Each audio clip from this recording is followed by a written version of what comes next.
So ngayon mga kababayan, dahil sabi ko nga, more preparation talaga kami ngayon.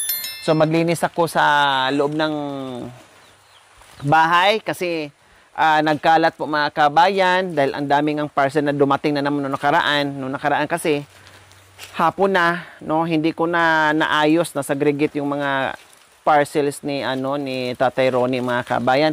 Tapos nagkataon din na binisita siya dito sa mga anak niya mga kabayan, kaya sabi ko ay ngayon ko na lang ayusin. So ayan, nilabhan ni Tatay Ronnie yung basahan, no, pamunas kasi maraming alikabok. Siyempre ngayon minsan nakakalimutan ni Tatay Ronnie na nakapaa pala siya. Doble-doble yung tsinelas siya mga kabayan, no? Pero nakakalimutan pa rin magsuot ng tsinelas, kaya yung putik o yung dumi napupunta sa loob ng bahay. Kaya ngayon tatanggalin namin, maglinis kami para pag may bisita at darating na yung kanyang mga anak, no, dahil dito matulog yung iba, ay malinis yung bahay. Linisan mo paa mo. Sige, banlawan mo Ay, wala nang tubig.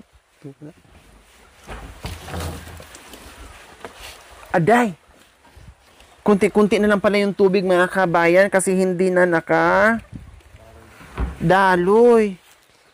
Kaya nagtipi. Paa mo, ganyan. Huwag mong kakalimutan magchinilas para yung putik doon sa loob hindi magpuputik yung loob. Huwag mong kalimutan magchinilas para hindi magpuputik yung loob.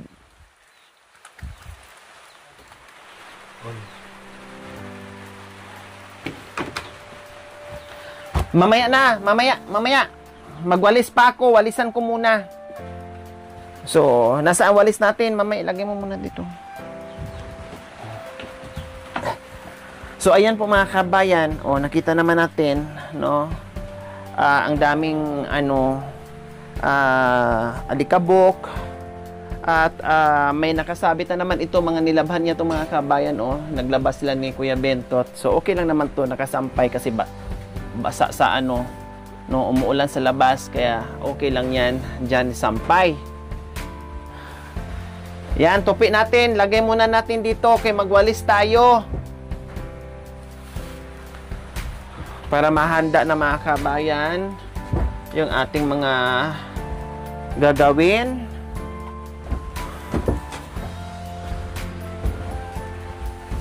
Ano to?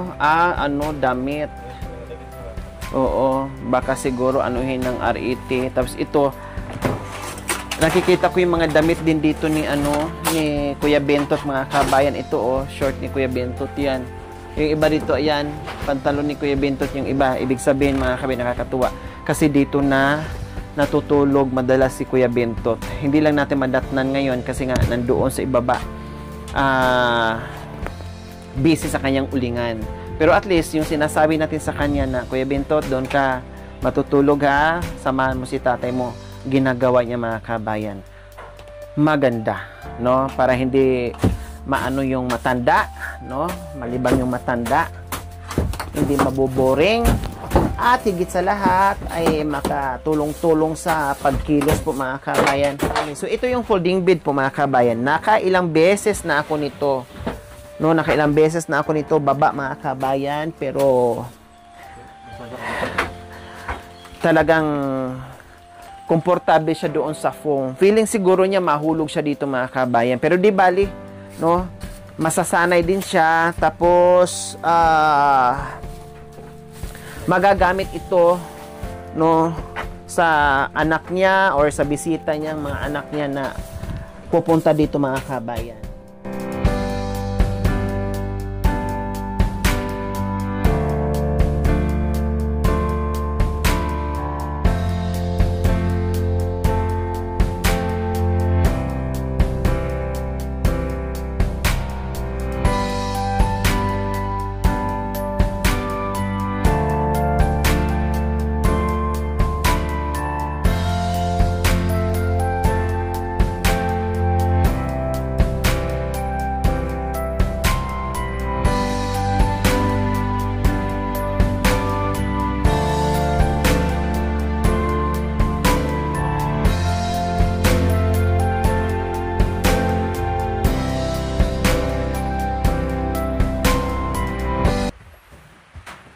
Kanino yan?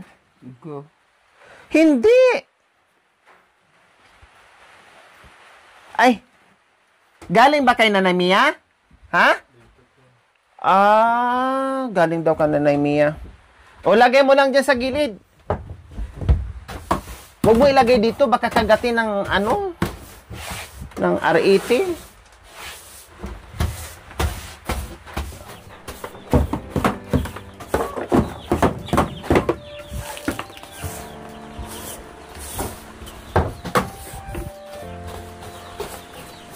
Ayan.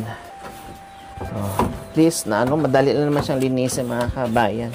Iba talaga pag ano, pag lalaki lang ang nakatira sa loob ng bahay. Sabit doon, sabit dito. Unahin doon sa sulok. O katulad nito, marumi to. Ayan, mga brief, mga damit. So, tanggalin natin to para malabahan.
Ito pa, Tatay Ronnie. Ay, akala ko si Tatay Ronnie. Si Kuya Omeng pala to.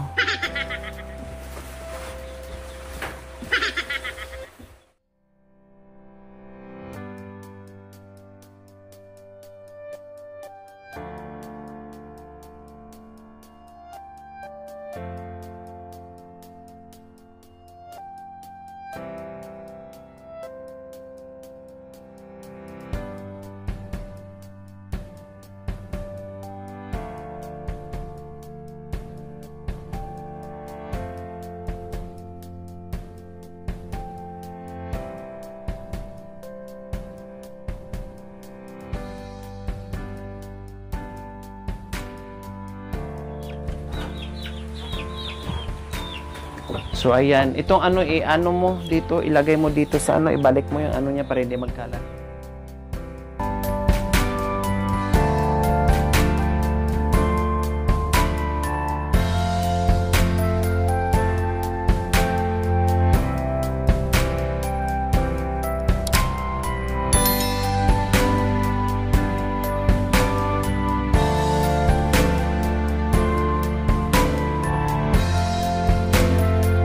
So ayan, pati dyan sa ano mga kabayan, no, ay ayusin na rin dyan na nakatabag dyan sa likod para walang R80 na magtatago dyan. Dahil mano na rin tayo, bumili tayo ng pang-trap, no, at yung panghuli po mga kabayan. So titinan natin kung effective.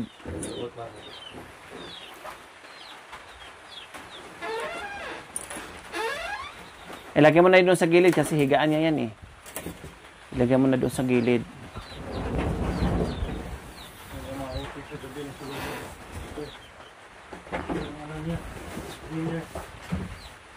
Ha? So, ang dami nang inano mga kabayan ang R80 eh. No, ang dami na talagang ningat-ngat mga kabayan. Oh, pati yung lagayan ng pinggan po mga kabayan talaga. Ayan na oh. Oh, 'di ba? So, ayan po mga kabayan, lagay ng pinggan, talagang wala silang patawad po, no, talagang pinupuntahan, ingangat-ngat nila, ayan, bago pa yan, pati itong Durabox po mga kabayan na binili natin, ayan po, oh, talaga, mga kabayan, grabe talaga. Kaya Nanay Mia, stop po muna kayo sa padala ng mga kagamitan ni Tatay Ronnie, kasi bukod doon sa puno na yung bahay niya, no? Pagtataguan na ng mga RET sa sobrang dami ng gamit, plus masasayang po mga kabayan. Ayan po, ang laki na ng butas, masasayang po. Kaya tama po muna. Pati yung ano nyo po, Nanay Mia, pati yung pang ano ng binhi. No? Pang ano ng binhi po mga kabayan, talagang ningat-ngat na naman niya. So ayan, bumili na kami ng ganyan, pero meron pang iba, yung tawag nito, yung ibang pang trap, no, meron pa. So, titingnan natin, gawa natin ng paraan. Ang dami-daming ningat-ngat.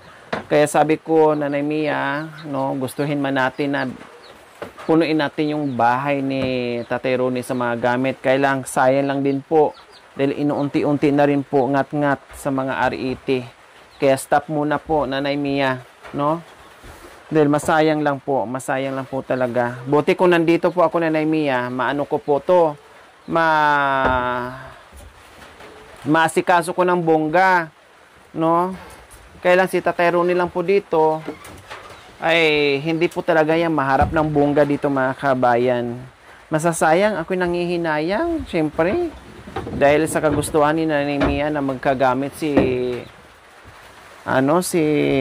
Tatay Ronnie, and then ganyan lang. Yung disc drainer, Diyos ko, wala na. Yung lababo natin, hindi pa na ikabit mga kabayan kasi hahanapan pa ng pwesto yan kung saan ikabit yan. Hindi pa na ikabit. Hindi naman ngat-ngatin yan kasi ano naman yan, stainless naman yan. Ewan ko lang yan. Check mo nga yan kung may ngat-ngat yung folding bed. Wala. Ginamit na niya yan pero yung plastic hindi pa talaga niya tinanggal. Talagang hindi niya tinanggal kasi parang ayaw pa niyang gamitin. Sa gabal ganyan, kuya, dapat yan para malaki yung space. Yan, ganyan mo rin. Sige, iusog mo pa dito sa gitna kasi tatanggalin niya yung magiging sa gabal yan. Yan. Itong ito.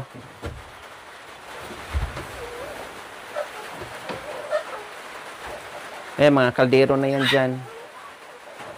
Wala silang ngat-ngatin dyan, puro kaldero yan. Kaya yung ibang mga gamit po ni Tatay Ronnie, mga kabayan, meron na namang sabit dito. No? May mga sabit na naman dito kasi iniiwasan nga yan ng mga mga electric pan, nilagay niya dito. Ayan, mga electric pan po yan. Yung iba, ayan, nandito. Tapos yung iba, ito na naman, may sabit na naman dito, mga kabayan. Tinakpan niya ng kumot. Dahil iniiwas din po niya, mga kabayan, sa mga RET. Kaya mga gamit niya, sabit doon, iwas doon, lipat dito, lipat doon, kasi iniiwasan ng mga RET po mga kabayan. Okay, ano mo na yan? Itabi mo na yan. Walisan ko ulit. Mga kasi mga pagkain nandiyan, nilagay. Sinipirit ko na yan binalik na naman ni Tatay Ronnie doon, kaya napunto na naman ng RET. At isa pa po, Nanay Mia, at isa pa po, bukod doon sa mga gamit, na-stop po muna kasi sayang sa mga RET po, Nanay Mia. Plus yung mga pagkain po, yung mga noodles po na isang kahon. Ang dami po naming inalis na nakaraan. Ningat-ngat, mamaya i-check po namin ulit, no? Yung spam or yung luncheon meat, okay lang yun kasi lata hindi kaya. Pero yung mga noodles po ay nabawasan na kasi ningat-ngat ng RET. So mamay i-check namin ulit kasi ayan ang lalaki ng butas. So tawagin ko si Tatay Ronnie, i-check nga namin. Tatay Ronnie! Pamunas naglinis na tayo. Sabi ko po kayong ng paa, wag makapaa, puro naka-chinilas. Noodles! Pilis.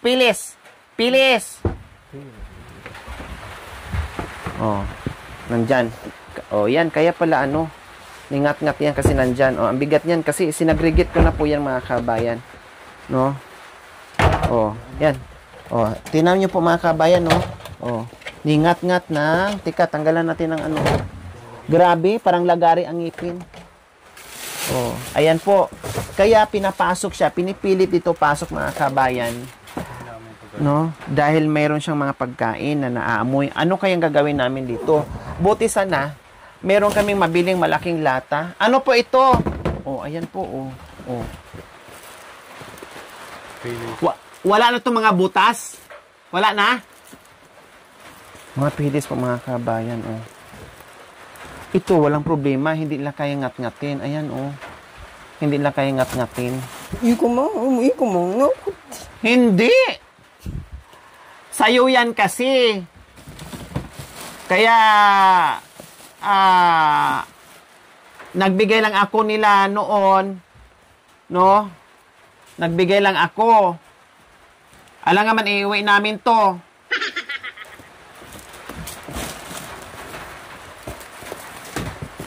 Sabi niya, hindi daw dapat daw hakutin o iuwi. Hindi naman pwedeng iuwi kasi budget nga niya ito.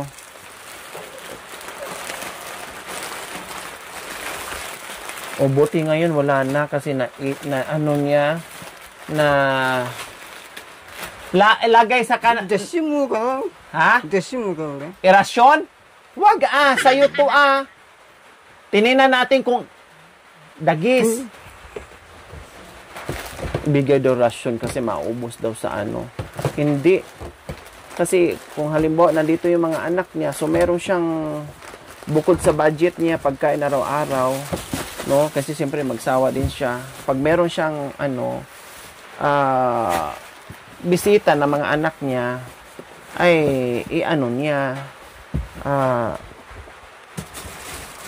ilabas niya, kukuha siya.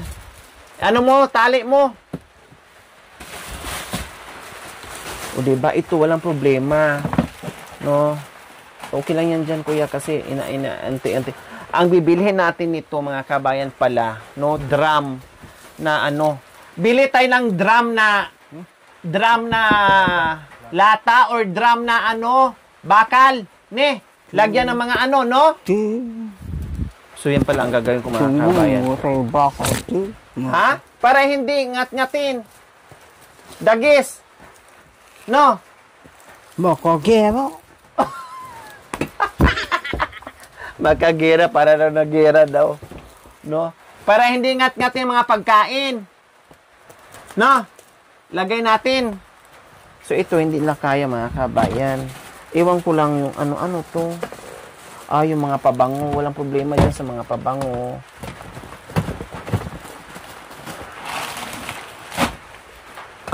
Ito mga dilata, ito yung huli mga pinadala. Yung iba pinadalhan ko yung mga anak ni Tatay Ronnie. Pinadalhan ko yan. Okay na, lagyan mo dito.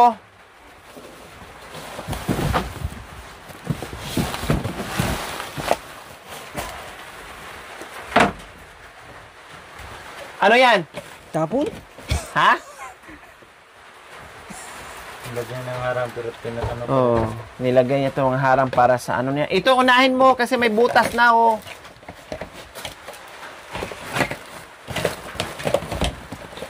Kunan, baki. Kunan ito, baki. Baki, aita. Maraming baki ang aita.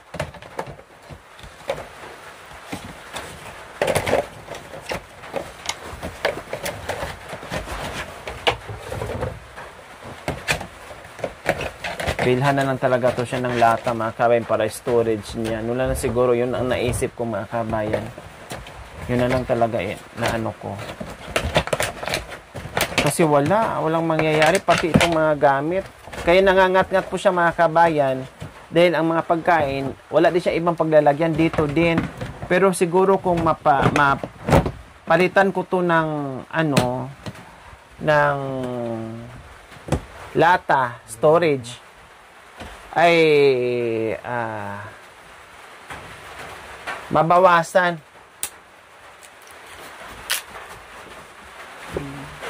Yan.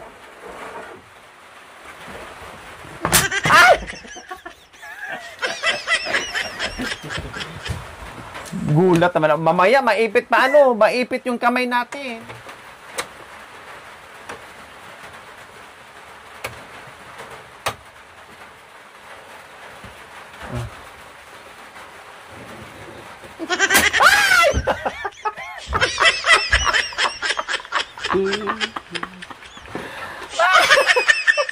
Ang lakas pala niya. Pati siya napasigaw din. Wala na. Nahulog na yung ulo ng tuyo.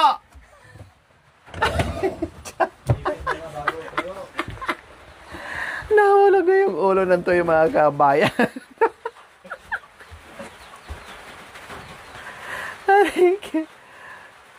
Sensitive ne.